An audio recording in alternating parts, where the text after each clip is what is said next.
नमस्कार, आदाब, सत श्री अकाल। आज रोहिणी कोर्ट में जो दुर्घटना घटी, कोर्ट कैंपस में, कोर्ट रूम में, जज के सामने, जब कोर्ट पूरा खचाखच भरा था, वैसे स्थिति में गोगी नाम के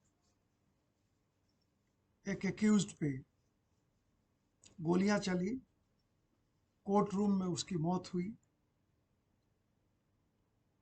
और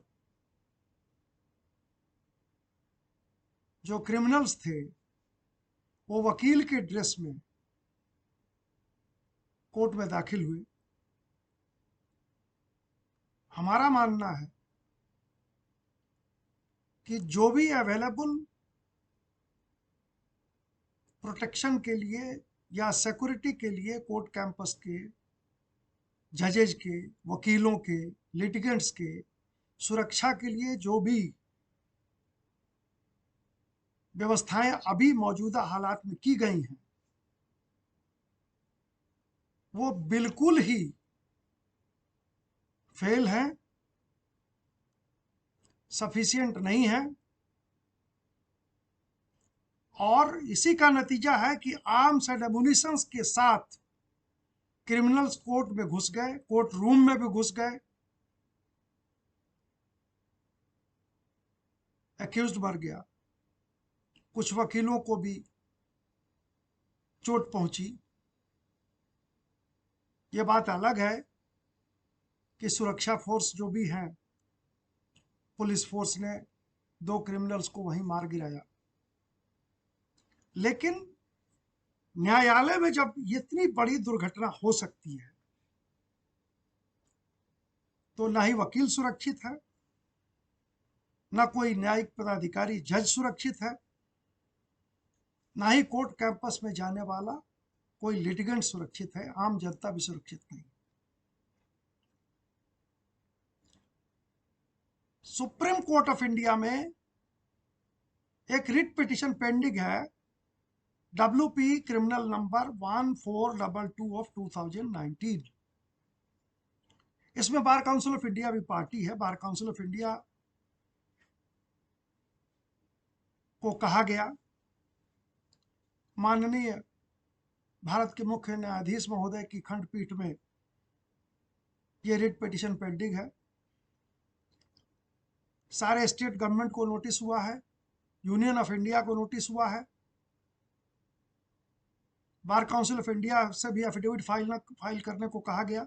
हमारा कहना है, सुप्रीम कोर्ट में हमने ये कहा था, हम जानते थे रांची की जो दुर्घटना हुई हाल में, एक जज को एक्सीडेंट कह के उसको मार दिया गया।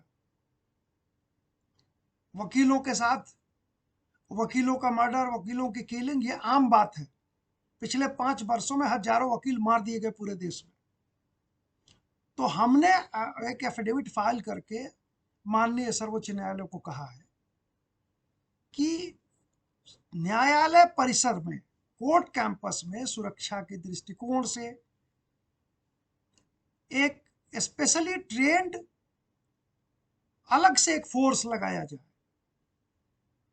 जो normal general police force, CISF, CRP, ये इनसे काम नहीं चलेगा। कोर्ट कैंपस में सुरक्षा व्यवस्था के लिए एक विशेष रूप से ट्रेनिंग लिए हुए फोर्स को डिप्लॉय किया जाए,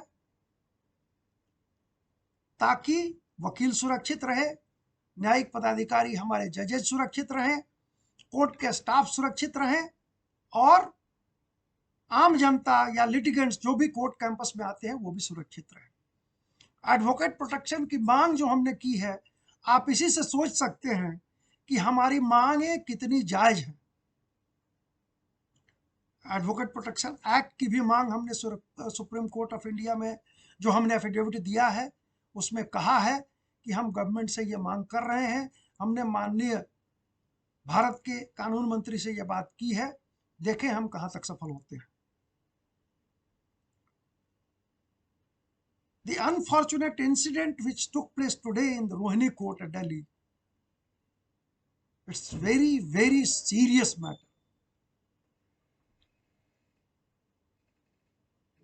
Though he was accused,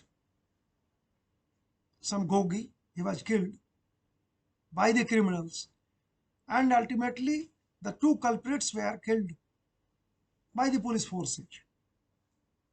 One or two advocates also received minor injuries. But such incidents are so serious. See, the criminals in the advocate's dress, they dare to enter the court campus. They entered the courtroom while the judge was sitting. Lawyers were there, the court staff were there. 40 rounds of firing were made. It is such a serious matter. We can think that how safe the lawyers, how safe the judicial officers, how safe the litigants are there in the court campus. The government will have to do something. The judiciary will have to think it seriously. The lawyers are most unprotected, most unsafe, you know. We have been raising our voice for one Advocates Protection Act for last 2-3 years. I had a talk with the Honorable Union Law Minister. I think that we will get Advocate Protection Act this year. But apart from that, one criminal writ is pending before the Supreme Court. WP Criminal 1422 of 2019, it's pending, and a bench headed by Honorable the Chief Justice of India has issued notice to all the state governments and the Union of India. The Bar Council of India was also asked to file its affidavit. We have already filed it. We have suggested that there should be a special security force deployed only for the protection of lawyers, the judicial officers, the staff, the litigants, and the general public who go there in the court campuses. The general police officer, the CISF, CRPF, I think, and this is the thinking of the council and the general lawyers, that it is not sufficient. Today's incident is a gross example of our insecurity in the court campuses. The criminals, they were able to enter into the courtroom.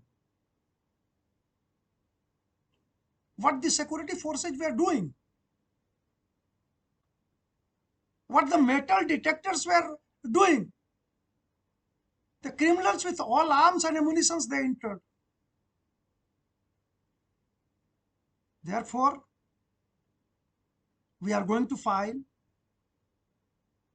an IA before the Supreme Court to hear the matter on an urgent basis and to pass a direction to the union government to deploy a specially trained forces to protect the court campuses for the safety and security of the judicial officers, the lawyers, the judges, and the common man.